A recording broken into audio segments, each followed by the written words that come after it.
So, Spokane, Washington. Those of you who know a little bit about the city, this is a city that struggled in the recession mightily and has had a slow recovery, I think is fair to say. Difficult transition to the next economy for Spokane. And this is a day and a time when Spokane obviously is looking at new ways of doing better, everything from delivering public services to stimulating the local economy and creating not just new jobs, but better jobs. So Internet of Things in cities is not just a great idea, it's a living reality in Spokane. And I'll serve as the moderator today. And maybe I'll start with a little context. All of them are involved in a nonprofit organization that you're about to hear about, Urbanova. Urbanova is a new organization, but actually already very deep into solving problems and helping partners address pressing realities, healthcare and more in the city, using new technology as the engine for delivering better solutions to Spokane citizens.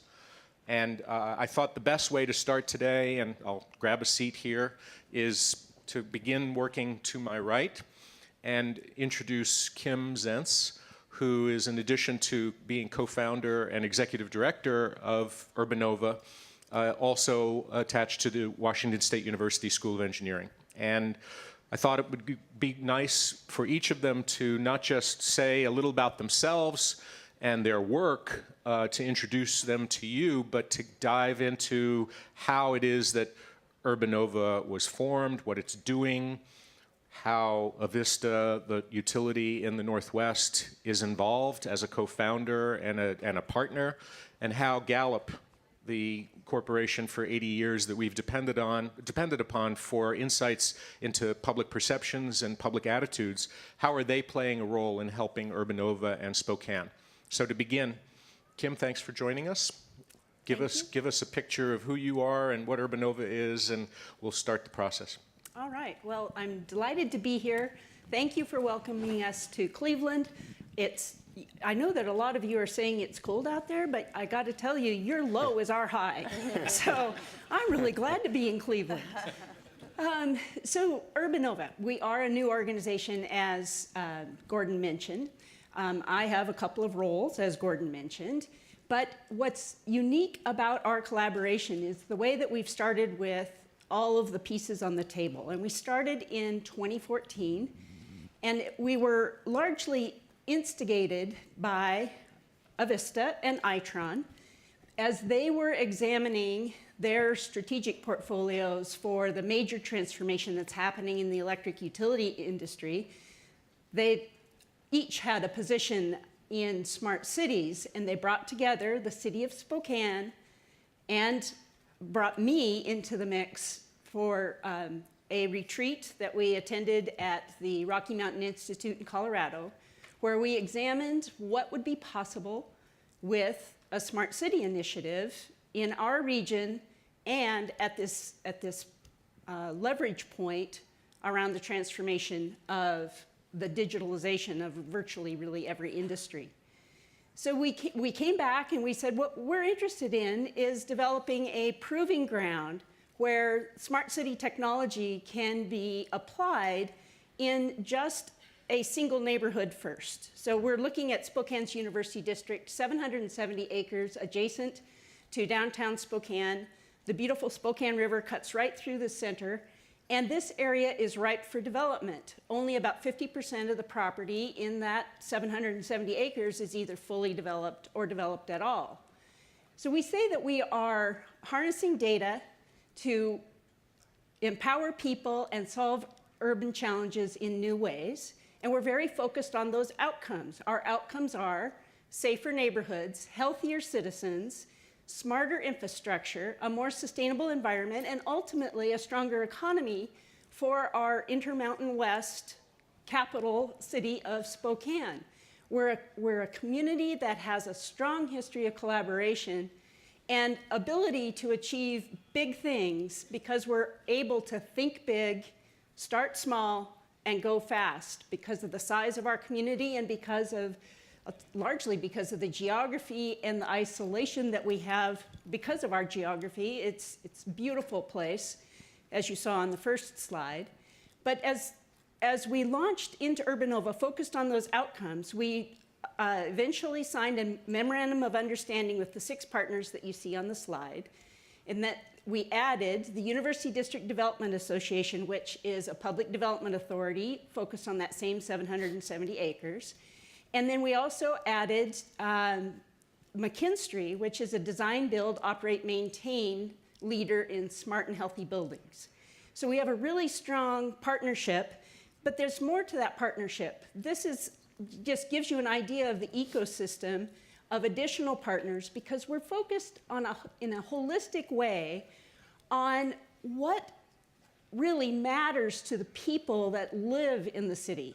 So it's not a technology-driven idea. It's really about those outcomes and the beauty and the arts and the culture of the city, and therefore it must be driven by the people that are in the city.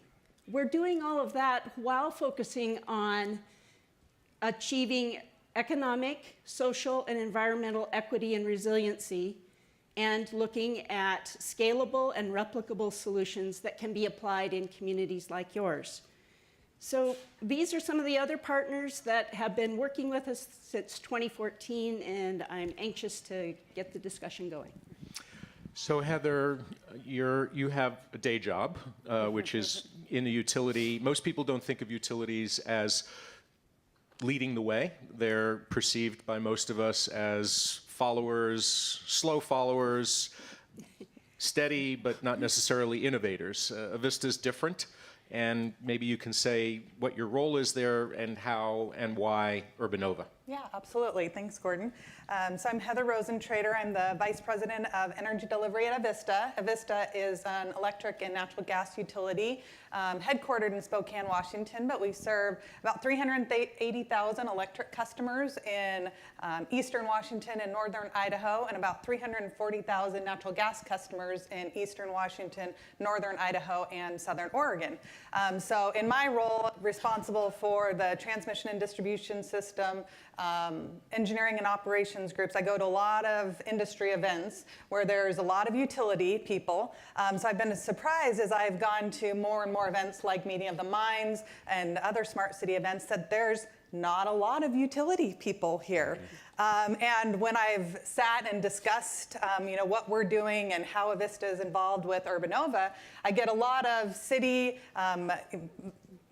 vendors, asking, well, how do we get our utility involved? Why do you guys see the importance of this, and how can we communicate that and bring on our utilities? So that's where I wanted to start, is to give you some points that might work in terms of that reasoning and why we feel that it's very important to be engaged in this effort and where we see the opportunity.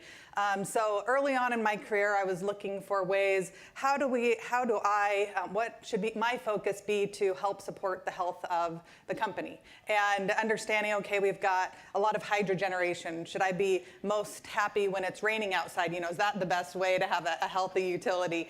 And what I found early on in my career was a study that had been done internally by some consultants. And what the punchline was the best way to have a healthy utility was to have a healthy community.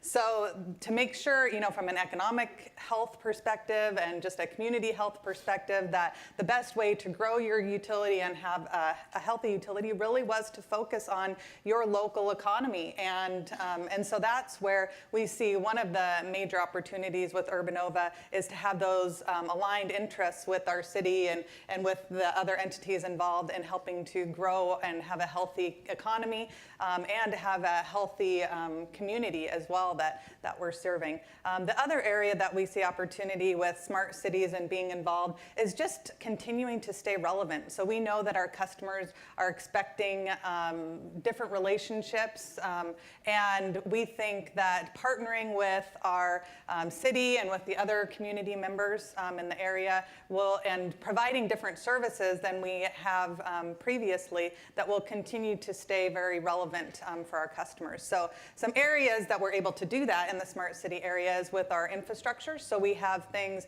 Avista owns a lot of the streetlights in the area, so we have that infrastructure. And then we're working with Itron to install an open way metering system that will have a network over all of our systems. So if we have access to a network, and if we have things like our streetlight poles that have power to them, how could we leverage that infrastructure for more uses and more services for our community that we can provide in a more cost-effective way? Another area that we specifically find value with Urbanova is, it's been mentioned here already today, is just the concept of shared economy. And there's a lot of areas that are taking advantage of shared economy, and the area we're looking at is a shared energy economy. So what does that look like in the energy industry? And so we're doing a pilot, leveraging our partnerships through Urbanova and in the university district, the 770 acres that Kim mentioned, to do a pilot for a shared energy economy.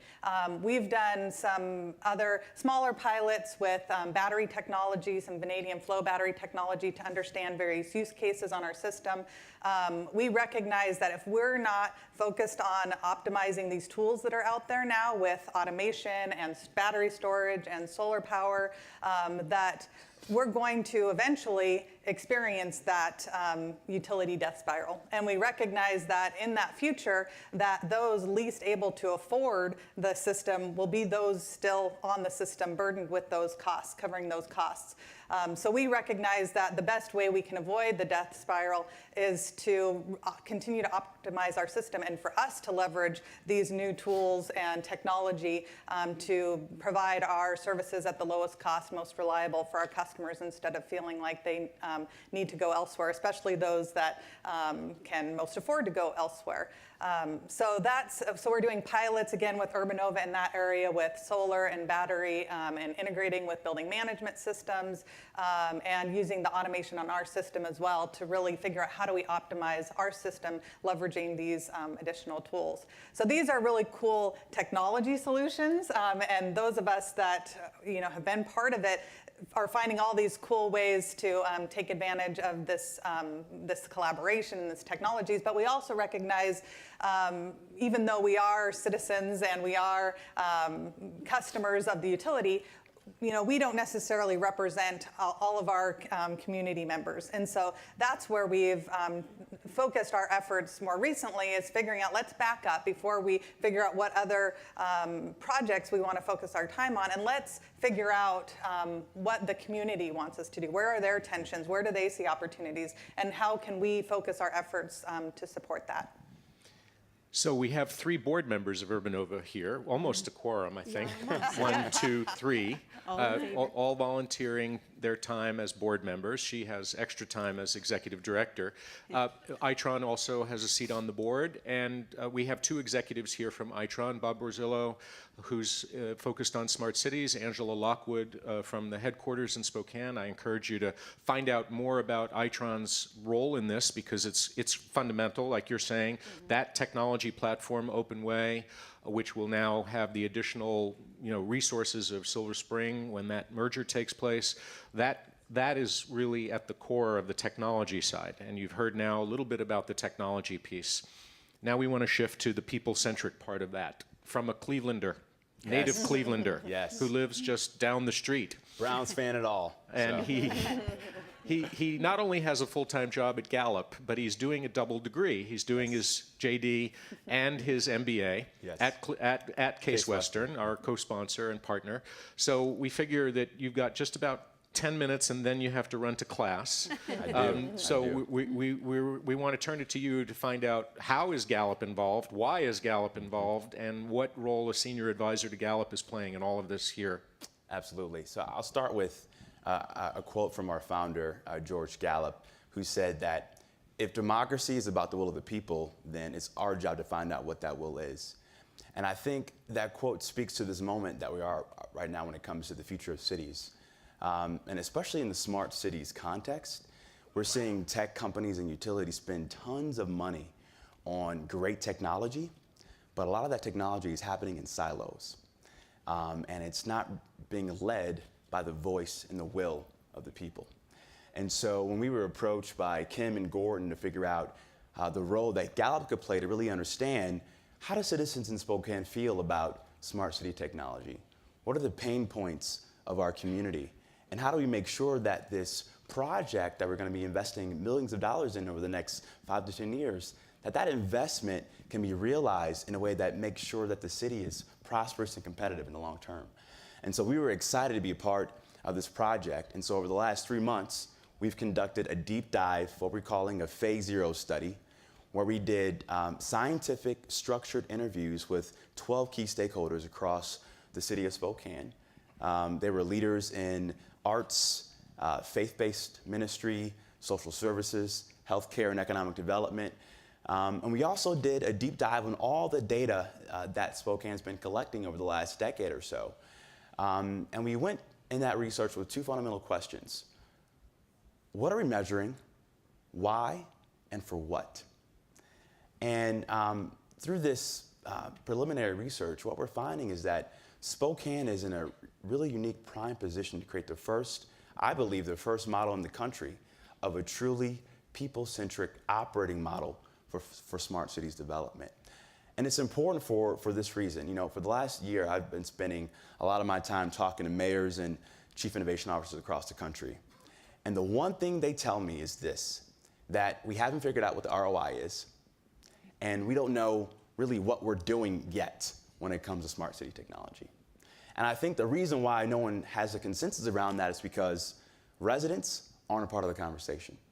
And so it's our goal with this great partnership we have in Spokane to make Spokane the national model for truly people-centric smart cities deployment and solutions. Phase 0 does beg the question, what is Phase 1?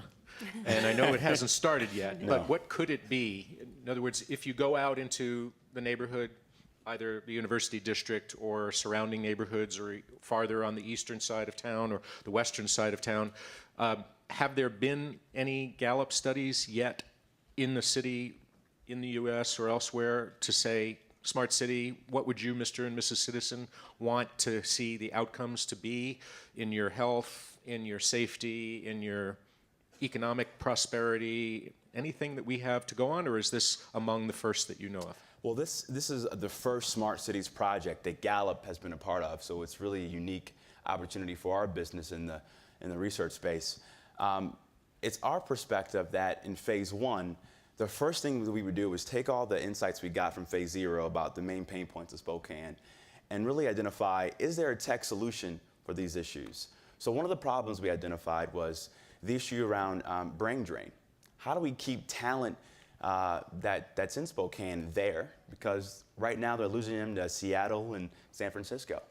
And so how do we get kind of broad-based buy-in in the community about increasing the brain gain in Spokane? Is there a tech solution?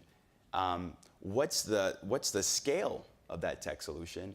And then what are the values of that community that speak to how we may deploy a strategy around addressing the brain gain issue in the city of Spokane? So it's our perspective that having that framework in place first really gives the community a guiding path to operationalize this work moving forward. Well, we heard about Miami and their initiatives, just a few of what they're doing around transit. So let's get to the practical story, comparing to a rich city like Miami-Dade. Here you have a rich county like Miami-Dade. How are you deploying technology today in Spokane, in the University District? What does it look like? What kind of data is being collected? You've got dozens of engineers and data scientists working with you. So what are they busy doing? Well, one thing that we're doing is we are intentionally leveraging the fact that we are a mid-sized city in America. When you look at the globalization of the planet, already 3.9 billion of the people that live in urban areas live in cities of less than 500,000, and Spokane is less than 500,000. By 2030, those numbers will double.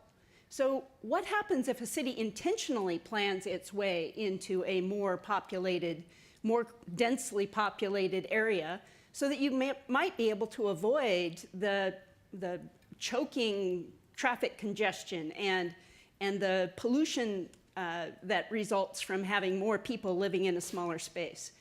And so by leveraging that and leveraging, we're very opportunistic in Spokane.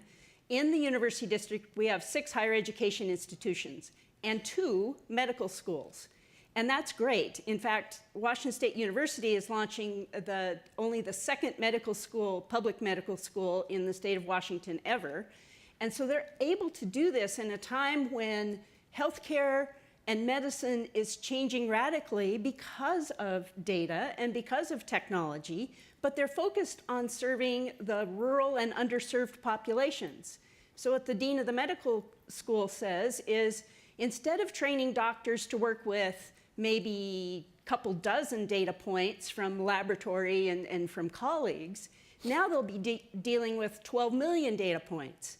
And so integrating that team-based approach and the ability to have real-time information from the environment is a way that we can really solve some of the health issues that haven't been solved yet. So getting more to your question, Gordon, we started with streetlights, as most do, but we're starting with air quality monitors. And we started gathering data in April, and already we can see variations at the hyper-local neighborhood level. Even within the 770 acres, we can see differences between the air quality that people are breathing because we're scaling down the air quality monitors, much like you heard from Louisville, to where you're actually breathing. And we have researchers in the colleges of medicine that are interested in getting exposure monitors that you can wear. And then integrating that with the engineering solutions around the urban air quality that is caused by all of our daily activities. There's a huge opportunity for additional development of solutions that really matter to people, matter to their health, and looking at the different intersections between disparate data sets to identify where those disparities are across the things that really matter to people. Low-hanging fruit seems to be the theme. And so the question I guess we'll close with for utility and for all of us who are utility customers is, where will it show up? Maybe not tomorrow because the focus is on university district and sensor systems. But as we move at Urbanova to the shared energy economy, where could that show up in a microgrid or elsewhere? How is the benefit going to show up for the ratepayer? Right. Give us a picture of that beautiful story from Avista for those of us who are moving to the Northwest, where it's more affordable and greener. Exactly. Thank you for the advertisement. So there's a couple ways. One, really short term, we're working with the city. They have a water system. We're working on can we jointly use the network for meter reading for water, electric, and natural gas. Although that seems so simple, there's no entity out there that has done that has been able to break through those hurdles. We have at least interest in that discussion, so that could reduce expenses for both water customers and the electric and natural gas customers. More to the microgrid type of solutions, that's where we talk about it with the shared energy economy versus microgrid, because when we talk about microgrid, our regulators say, well, that should be paid by the cost causers. If it's a microgrid, those few customers are just getting the benefit, they should pay for all of it. The economics are very hard to work out when it's just benefiting a few customers. And so we're looking at that same technology that enables a microgrid that's only used, we've got a very reliable system, as most utilities do, 0.0001% of the time, can also be providing value to the entire system the rest of the time. So we can use, we have visibility into the market in the way that we're regulated and structured. And so we can use things like storage to take advantage of charging when prices are low, discharging when prices are high. Those kind of market power supply benefits get spread to all of our customers in our service territory. We're able to optimize our circuits more effectively when we have tools such as battery storage and automation to be able to manage the voltage, and you can create efficiencies on your system when we're doing that at a more refined level. And again, those benefits result in reduced power supply costs that get spread to all of our customers. We can possibly, in the future, as the technology becomes more reliable, offset the need for further infrastructure that, again, is spread across all customers and benefits all customers. So our philosophy around these kinds of assets and partnering with the broader customers in the area to integrate them is to use those assets every minute of every day to get value from them, which really helps, effectively justify the business case. Well, Spokane's got amazing assets, university, the utility, a company like Itron, which is a global provider of solutions for smart grid and smart cities. Now Gallup, coming from Washington, D.C. to Washington, Washington. Anybody who's here that visits Spokane, I think the invitation is consider a tour of what's happening in the university district, because it's quite interesting to see where are these sensors, where are these smart street lights, where are the assets that you're talking about. And I would encourage people to look at the blog posts that have been published by 2 of the 3 and that I hope will be published in the future from Avista, because we really want this story to be unpacked and explained on our blog site in a way that really helps those of us who are not in the utility business understand how the transformation will look from that point of view, because it's not always obvious for those of us who are ratepayers. We open our bill, and that's essentially the extent of our thinking about utility. It's once a month when we write a check and we grind our teeth. Probably not that much grinding in the future, we hope. That's the goal, particularly with cleaner energy and smarter energy. The price of energy potentially goes down. Not necessarily the old business, the best news for the old business model for utility, but it sounds like Avista's reinventing that business model and using Spokane as a living lab in that process. So on behalf of all of us, thank you for giving us a little tour to Spokane on our million-mile journey, and we'll plan for more discussion about this.